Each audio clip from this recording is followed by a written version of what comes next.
The Council of Civilized Worlds had made their decision.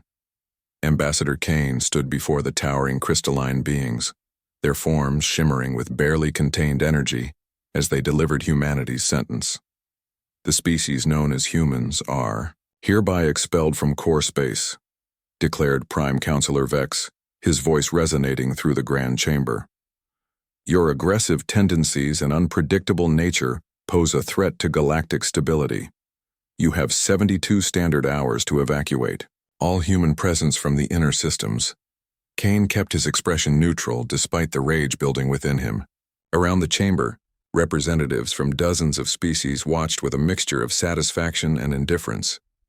The elegant Altarians with their flowing robes, the mechanical synthetics with their emotionless optical sensors, the gaseous nebulans floating in their containment suits, all had voted to cast humanity into the darkness of the Outer Rim.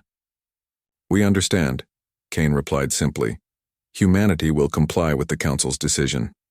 The Prime Counselor seemed surprised by the lack of protest. Your species' acceptance of this judgment is unexpected. Perhaps there is hope for your evolution after all. Kane allowed himself a slight smile. Oh, we'll evolve all right.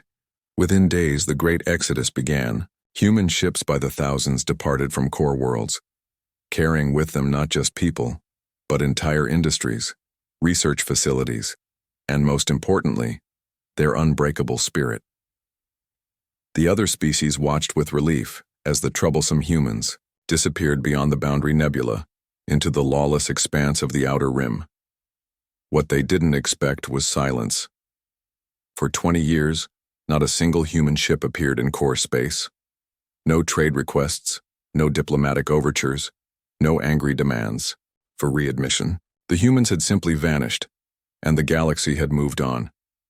The Altarians expanded their cultural influence, the synthetics perfected their technological supremacy, and the Nebulans grew fat on interstellar commerce. Then the reports began filtering. In from the rim. Captain Rex of the independent trader vessel Wanderer was among the first to witness the transformation.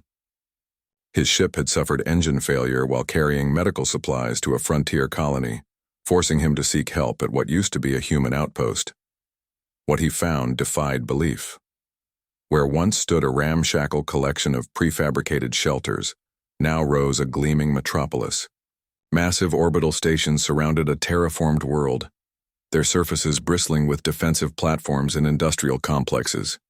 Ships moved in perfect coordination through designated traffic lanes, their designs unlike anything in the core. Databases. This is new Terra Control, came a crisp voice over the communications array. State your business, Captain. Rex stammered out his situation, expecting to be turned away or charged exorbitant fees. Instead, a sleek rescue vessel appeared within minutes, efficiently repairing his engines and providing supplies without charge. Welcome to the Outer Rim Federation, the human engineer said with a grin. We take care of our neighbors out here. Word spread quickly through the Rim trading networks. The humans hadn't just survived their exile, they had thrived beyond imagination. World after world had fallen under their protection, not through conquest, but through invitation. Species that had been ignored or exploited by the core powers found themselves welcomed into a growing confederation based on mutual benefit and shared defense. The Corvin mining guilds, struggling under Altarian trade restrictions, discovered human engineers willing to share advanced extraction techniques. The nomadic drifter fleets, constantly harassed by synthetic patrols, found safe harbor at human stations. Even the savage reapers, feared throughout the galaxy for their raids, had somehow been incorporated into the Federation as elite peacekeepers. Admiral Brooks stood on the bridge of the Federation flagship Defiance, watching as another convoy of core merchant vessels requested escort through rim space. The irony wasn't lost on her. The same species that had branded humans as dangerous now depended on human protection to conduct their business in the lawless territories. Admiral, reported her aide, Lieutenant Torres, we're receiving another petition for Federation membership. The Crystalline Collective wants to join after the synthetics cut off their trade agreements. Brooks nodded. The same pattern repeated across the rim. As the core powers grew more insular and controlling, Their former subjects and trading partners sought alternatives. The Federation offered something the Council never had: genuine partnership instead of condescending paternalism. "Approve their application," she ordered. "Schedule the integration protocols for next month." The transformation hadn't been without cost. Humans had learned to be harder, more pragmatic in the unforgiving Rim. They'd adapted their technology, their tactics, and their thinking to survive where others failed. But they'd also learned something the core species never understood: that strength came not from domination, but from unity. News of the Federation's growth eventually reached the core worlds, causing considerable alarm among the Council members.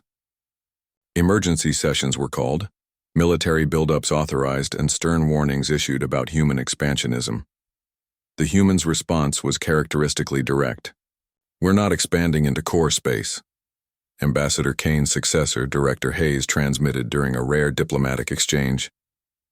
"We don't need to. The Outer Rim is vast, rich, and free.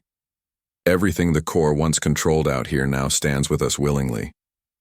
As if to emphasize the point, the transmission included footage of the latest Federation fleet exercises, thousands of ships from dozens of species moving in perfect coordination, their combined firepower dwarfing anything the core could muster. The Council of Civilized Worlds had intended to rid themselves of a troublesome species. Instead, they had created their greatest rival. Banished to the darkness of the Outer Rim, humanity had built an empire of light that outshone the core itself. And, in the depths of space, human laughter echoed among the stars.